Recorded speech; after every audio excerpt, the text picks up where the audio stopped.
नमस्कार, मैं Aruna Chaubey, professor, government DB girls college Raipur. आज मैं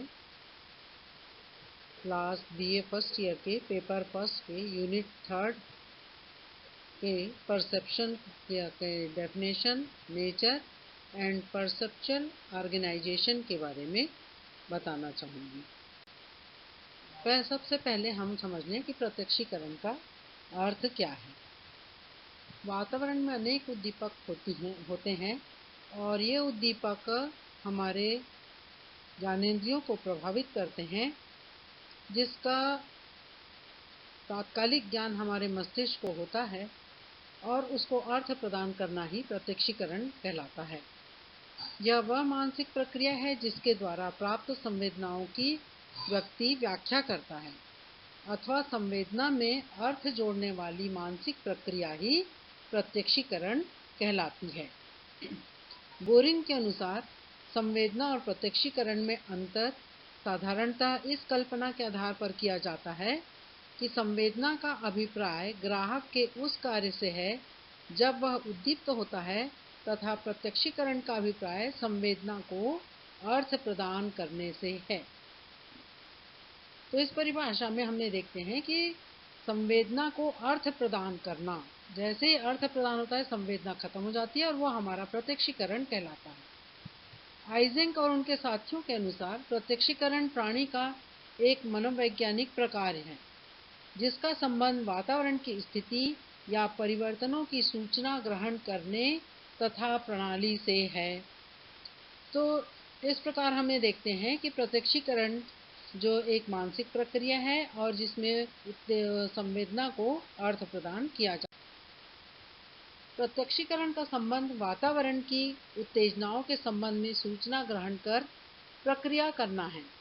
इस प्रक्रिया में बहुत सारी अवस्थाएं होती हैं, जैसे हमें देखते हैं कि पहला है वातावरण में होने वाले ऊर्जा परिवर्तनों का संज्ञापन करना। दूसरा हम देखते हैं कि ऊर्जा परिवर्तनों को ग्रहण करने के बाद उन्हें स्नायु आवेग से परिवर्तित करना और इन स्नायु आवेगों के मस्तिष्क में पहुंचने पर कुछ मध्यस्थता कार्य संबंधी सहचर्य सक्रिय हो जाते हैं जो सूचना को पुनर्गठित करते हैं तथा परिवर्तित करते हैं। अंत में इस मध्यस्थकारी प्रक्रिया के बाद प्राणी उद्दीपक के विशेष पक्षों का चयन कर उद्दीपक का अर्थ प्राप्त करता है, अर्थात उसे प्रत्यक्षपरक अनुभव होता है जिससे व्यक्ति का वाचिक और शारीरिक व्यवहार होता है। इससे स्पष्ट है कि प्रत्यक्षीकरण का प्रक्रम प्राणी के केंद्रीय नाड़ी संस्थान में घटित होता है, जिसका प्रत्यक्ष निरीक्षण संभव नहीं है, परंतु इसका अनुमान संभव है, जो उद्दीपक के प्रति की जाने वाली विभेदनशील अनुक्रियाओं के द्वारा किया जाता है। प्रत्यक्षीकरण प्रक्रिया सर्वथा संरचित तथा संगठित होती है। प्रत्यक्षीकरण में मुख्य 4 प्रतिक्रियाएं होती हैं। सबसे पहले तो रिसेप्टर प्रोसेस होते हैं, ग्राहक प्रक्रियाएं।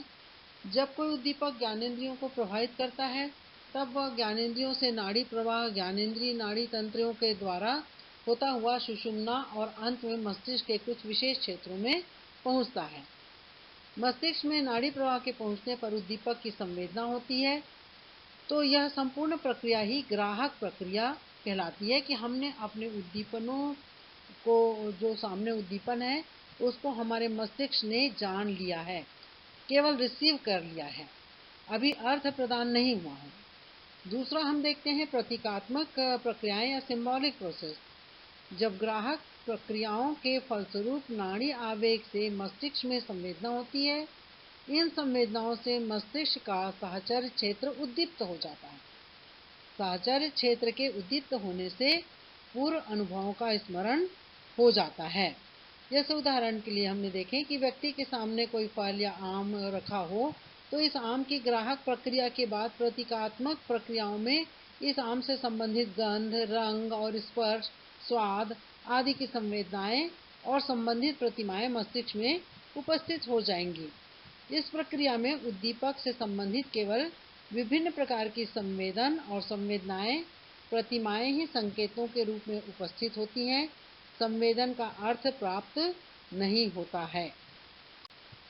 तीसरा हम देखते हैं एकीकरण प्रक्रिया, यूनिफिकेशन प्रोसेस। इस प्रक्रिया के फलस्वरूप विभिन्न संवेदनाओं और उत्पन्न प्रतिमाओं का एकीकरण होता है। जो उद्दीपक से संबंधित संवेदनाएं और प्रतिमाएं हैं वह एक साथ जुड़ती जाती हैं या उनका एकीकरण होता जाता है। असंबंधित संवेदनाएं और प्रतिमाएं अलग घटती जाती हैं और लुप्त हो जाती हैं। चौथी जो अफेक्टिव प्रोसेस है या भावनात्मक प्रक्रिया है। एकीकरण प्रक्रिया के फलस्वरूप उद्दीपक का व्यक्ति को अर्थ स्पष्ट हो जाता है और भावनात्मक प्रक्रिया के अंतर्गत उद्दीपक के अर्थ के साथ दुखद, सुखद अथवा तटस्थ भाव जुड़ जाते हैं और फलस्वरूप व्यक्ति को प्रत्यक्ष परक अनुभव होता है। यदि हमारी नापसंद की चीज़ दिख जाती है तो हमें दुख होता है, और यदि हमारी पसंद की चीज़ों को हम देखते हैं तो हमको सुखद अनुभूति होती है। प्रत्यक्षीकरण की कुछ विशेषताएं हैं। जैसे हम पहला देखते हैं कि यह एक मनोवैज्ञानिक प्रक्रिया है और प्रत्यक्षीकरण का प्रथम प्रक्रम वातावरण के उद्दीपकों का ज्ञानेंद्रियों द्वारा ग्रहण करना होता है। तीसरा हम देखते हैं प्रत्यक्षीकरण के द्वितीय प्रक्रम में ग्रहण की हुई भौतिक ऊर्जा को ज्ञानेंद्रियों के माध्यम से स्नायु आवेग में परिवर्तित करना होता है। प्रत्यक्षीकरण के तृतीय प्रक्रम में जब स्नायु आवेग मस्तिष्क में पहुंचते हैं तो उद्दीपक से संबंधित अनेक संवेदनाएं उत्पन्न हो जाती हैं। मध्यस्थताकारी प्रक्रम के अंतर्गत इन संवेदनाओं का पुनर्गठन, संशोधन और एकीकरण होता है। प्रत्यक्षीकरण में उद्दीपक संबंधी संवेदनाओं में एकता और संगठन पाया जाता है, अर्थात एक उद्दीपक के रंग, गंध, आकार, स्पर्श, स्वाद आदि से संबंधित संवेदनाएं जब संगठित रूप में होती हैं तभी उद्दीपक का प्रत्यक्षीकरण होता है। इसी प्रकार के एक उद्दीपक के अलग अलग अंगों का प्रत्यक्षीकरण न होकर के सभी अंगों का प्रत्यक्षीकरण संगठित रूप में होता है। छठवां हम देखते हैं वातावरण में उपस्थित केवल वे उत्तेजनाएं जो व्यक्ति के लिए अर्थपूर्ण होती हैं तथा आकर्षक होती हैं, ऐसे उद्दीपकों की ओर व्यक्ति का ध्यान जाता है, और जिन उद्दीपकों पर व्यक्ति का ध्यान जाता है उन्हीं उद्दीपकों का प्रत्यक्षीकरण चुनाव और ध्यान पर आधारित होता है और किसी वस्तु या उद्दीपक की ओर ध्यान दिए बिना प्रत्यक्षीकरण संभव नहीं होता है। सातवां देखते हैं प्रत्यक्षीकरण में यह देखा गया है कि जो उद्दीपक व्यक्ति के लिए अर्थपूर्ण होते हैं उन पर व्यक्ति का ध्यान जल्दी स्थित होता है, फलस्वरूप इनका प्रत्यक्षीकरण शीघ्र होता है। यह देखा गया है कि जब व्यक्ति अपरिचित वस्तु या उद्दीपक का प्रत्यक्षीकरण कर रहा होता है तो वह उसे उलटकर, सूंघकर, चखकर आदि अनेक प्रकार से उस उद्दीपक को पहचानने की कोशिश करता है। आठवां हम देखते हैं प्रत्यक्षीकरण पूर्व अनुभव और अधिगम पर बहुत कुछ निर्भर करता है। यह देखा गया है कि उद्दीपकों का अधिगम और पूर्व अनुभव जितने अधिक होते हैं उनका प्रत्यक्षीकरण उतने ही शीघ्र होता है। नौवां हम देखते हैं प्रत्यक्षीकरण का आधार परिवर्तन है। बोरिंग और लैंगफील्ड और वेल्ड के अनुसार यदि संसार में सब कुछ एक सा ही होता तो हमें जो अनुभव प्राप्त हुए हैं वह नहीं प्राप्त हुए होते।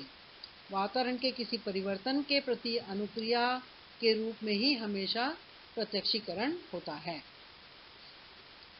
नेक्स्ट हम देखते हैं रिवर्सिबल फिगर एंड बैकग्राउंड। प्रत्यक्षीकरण एक यह भी विशेषता है कि जिस भाग पर ध्यान केंद्रित किया जाता है वह आकृति के रूप में दिखाई देता है और जिस भाग पर ध्यान नहीं केंद्रित किया जाता वह आकृति पृष्ठभूमि बन जाती है। व्यक्ति का ध्यान कभी आकृति पर केंद्रित होता है तो कभी पृष्ठभूमि पर होता है। साहचर्य विचारों की उपस्थिति। वातावरण में उपस्थित उद्दीपक संबंधी सूचना ज्ञानेंद्रियों के माध्यम से मस्तिष्क में पहुंचती है। तब इस सूचना के पहुंचते ही उद्दीपक और सूचना से संबंधित अनेक विचार भावनाएं, घटनाएं आदि मस्तिष्क में उपस्थित हो जाते हैं। यही साहचर्य विचारों की उपस्थिति है। इन्हीं साहचर्य विचारों के आधार पर व्यक्ति उद्दीपक के संबंध में ज्ञान प्राप्त करता है या उद्दीपक को पहचानता है या उसका प्रत्यक्षीकरण करता है। अब हम देखते हैं गेस्टाल्ट थ्योरी ऑफ परसेप्शन। प्राणी सभी ज्ञानेंद्रियों के माध्यम से प्रत्यक्षीकरण करता है। फिर भी यदि देखा जाए तो कहा जा सकता है कि सभी प्रकार के प्रत्यक्षीकरण में दृष्टि प्रत्यक्षीकरण की प्रधानता रहती है। प्रत्यक्षीकरण किसी भी ज्ञानेंद्रियों से संबंधित क्यों न हो, जब यह पूर्ण के रूप में होता है तब भी व्यक्ति को उद्दीपक या वस्तु का वास्तविक रूप स्पष्ट होता है। अंग्रेजी का शब्द गेस्टाल्ट जर्मन शब्द गेस्टाल्टेन के समान है, जिसका अर्थ है रूप, फॉर्म या पूर्ण या होल। इस गेस्टाल्ट सिद्धांत के प्रतिपादक गेस्टाल्ट संप्रदाय के मनोवैज्ञानिक हैं। इस संप्रदाय की स्थापना सन 1912 में हुई। इस संप्रदाय के संस्थापकों में मुख्यतः 3 मनोवैज्ञानिकों के नाम लिए जाते हैं: वर्दाइमर, कोहलर, कोफका। इनका मत है कि व्यक्ति उद्दीपक का प्रत्यक्षीकरण उद्दीपक के खंडों के रूप में न करके पूर्ण के रूप में करता है। जैसे यदि हम किसी व्यक्ति को देखते हैं तो यदि उसमें कोई कमी है, उसका हाथ नहीं है, कान नहीं है, तो इधर उधर ध्यान नहीं जाता। हम व्यक्ति को एक समग्र व्यक्ति के रूप में देखते हैं। तो लॉ ऑफ होल या समग्रता का नियम जो है, किसी उद्दीपक के आकार, रंग, गंध, रूप आदि से संबंधित संवेदनाएं क्रमशः या अलग अलग न होकर एक समग्र तथा पूर्ण रूप में होती हैं। प्रत्यक्षीकरण पूर्ण अथवा समग्र रूप में करते हैं। कभी कभी यह देखा गया है कि उद्दीपकों को प्रत्यक्षीकरण करते समय व्यक्ति इस समग्रता के नियम के कारण उद्दीपक के छोटी मोटी कमियों और दोषों को ध्यान नहीं देता है। जैसे उदाहरण में बताया गया है कि ये 3 लाइनें इस प्रकार से इस जगह को घेर ली हैं कि वो त्रिभुज का आभास दे रही हैं। परिभाषा के अनुसार यदि हम देखें कि त्रिभुज के तीनों कोण समान होना चाहिए, लेकिन यहाँ तो कोण ही नहीं बने हैं। तीनों लाइनों के बीच में गैप बना हुआ है। तो 3 लाइन उस स्थान को ऐसे घेर ली है कि वो त्रिभुज का आकार हमको दिखाई दे रहा है। ये समग्रता का नियम यहाँ पर लागू हो रहा है, वो हमको समग्र रूप में दिखाई दे रहा है। प्रत्यक्षीकरण प्रात्यक्षिक संगठन के कुछ नियम हैं। इस दिशा में वर्दाइमर तथा कोफका आदि गेस्टाल्ट मनोवैज्ञानिकों ने उद्दीपकों के समूहीकरण का अध्ययन किया है। गेस्टाल्ट मनोवैज्ञानिक के अनुसार उद्दीपक का प्रत्यक्षीकरण संगठित रूप में होता है, ऑर्गेनाइज वे में होता है, न कि उद्दीपक के अलग अलग पार्ट के रूप में अलग अलग प्रत्यक्षीकरण होता है। प्रात्यक्षिक संगठन की यह प्रवृत्ति लॉ ऑफ प्रेग्नांस कहलाती है। प्रत्यक्षीकरण में प्रेग्नांस कुछ निश्चित नियमों के आधार पर होता है। प्रत्यक्षीकरण में प्रेग्नांस को निर्धारित करने वाले कुछ नियम निम्न प्रकार से हैं। पहला है लॉ ऑफ प्रॉक्सिमिटी या समीपता का नियम। उद्दीपक के वह अवयव जो एक दूसरे के समीप होते हैं तो वह समीपता के कारण उप समूह में संगठित हो जाते हैं और व्यक्ति इनका प्रत्यक्षीकरण एक संगठित रूप में करता है। यह समीपता किसी अन्य प्रकार की हो सकती है। जैसे उदाहरण के रूप में हमने गोले दिखाए हैं कि कुछ गोले जो हैं वो पास पास हैं तो एक समूह है, और दूसरी तरफ दूसरे गोले पास पास हैं वो दूसरे समूह का रूप ले लिया है। तो यह समीपता के कारण दो समूहों में हमको दिखाई दे रहा है। दूसरा है समानता का नियम। इस नियम के अनुसार वह उद्दीपक जो एक दूसरे के समान होते हैं प्रत्याशिक रूप से समूहबद्ध या संगठित हो जाते हैं। यह समानता किसी भी आयाम डायमेंशन जैसे रंग, चमक, गुण, आकार आदि में हो सकती है। जैसे उदाहरण के लिए देखिए कि यहाँ पर कुछ गोले बने हैं और लाइन बनी है। तो ये अलग अलग आकृति है, लेकिन गोले की आकृति के कारण समान है सभी गोले, इसलिए एक ग्रुप बन गया है, और लाइनें एक समान है तो लाइन का दूसरा ग्रुप बन गया है। तीसरा हम देखते हैं आच्छादन या पूर्ति। उद्दीपक अवश्य यदि एक दूसरे से आच्छादित या घिरे हुए होते हैं तो इस प्रकार घिरे हुए भाग का समूहीकरण या संगठन हो जाता है। जैसे मैंने पहले भी बताया कि 3 लाइनें ऐसी पड़ी हैं कि वो त्रिभुज का प्रत्यक्षीकरण हमको हो रहा है या वैसा दिखाई दे रहा है। तो उन्होंने उतने जगह को आच्छादित कर दिया है 3 लाइनों ने, इसलिए वो त्रिभुज दिखाई दे रहा है। नेक्स्ट है कंटिन्यूटी, लॉ ऑफ कंटिन्यूटी या निरंतरता का नियम। उद्दीपक के जिन अवयवों में निरंतरता होती है, निरंतरता के कारण वह अवश्य समूहबद्ध या संगठित हो जाते हैं और इनका प्रत्यक्षीकरण एक उद्दीपक के रूप में होता है। इसी नियम के कारण वातावरण में उपस्थित अनेक उद्दीपक भी निरंतरता के कारण समूहबद्ध हो जाते हैं। जैसे उदाहरण के लिए यहाँ देख रहे हैं कि डॉटेड लाइन है और उसके बाद 2 आड़ी लाइन है, तो वो लाइन की निरंतरता वहाँ समाप्त हो गई, वहाँ तक हमको निरंतर प्रत्यक्षीकरण हो रहा है, उसके बाद समूह टूट गया है।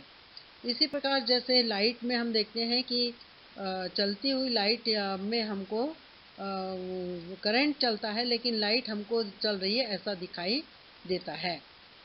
नेक्स्ट हम देखते हैं समान नियति या समाप्ति, कॉमन फैट या टर्मिनेशन। गतिशील उद्दीपकों पर यह नियम लागू होता है। यह देखा गया है कि जब किसी उद्दीपक के अवयव एक साथ एक ही दिशा और एक ही वेग के साथ गति करते हैं तो इन अवयवों का समूहीकरण हो जाता है या संगठित हो जाते हैं।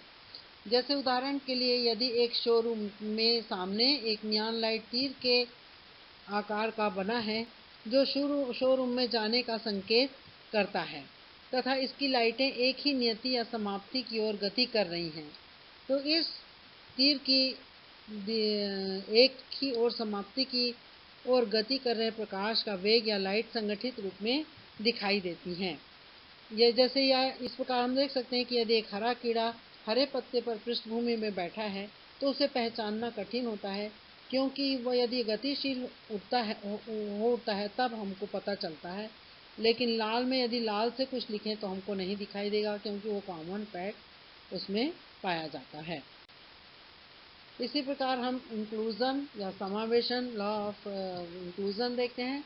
संगठित पूर्ण आकृति की एक विशेषता यह भी होती है कि इस संगठित पूर्ण यूनिफाइड होल के अंतर्गत आंशिक पूर्णाकृति पार्शल होल समाविष्ट हो जाता है तथा इस आंशिक पूर्णाकृति की स्वतंत्र सत्ता नहीं होती। केवल अधिक ध्यान देने से ही संगठित पूर्ण के अंतर्गत आंशिक पूर्णाकृति का प्रत्यक्षीकरण होता है। उदाहरण में यहाँ पर देखिए कि जो चित्र दिखाई दिए हैं, यदि इसके बीच में लाइन ड्रा किया जाए तो LION होगा और उसी का मिरर में इफेक्ट ऊपर की ओर LION उल्टे रूप में दिखाई दे रहा है। तो लायन का जो है यदि उसके मिरर में कारण पूरा चित्र को देखने से हमको वो चित्र पार्शल होल वो उसी में छिप गया है और यूनिफाइड होल के अंतर्गत वो दिखाई दे रहा है। 7वां हम देखते हैं सममितता या सुडौलपन, सिमेट्री।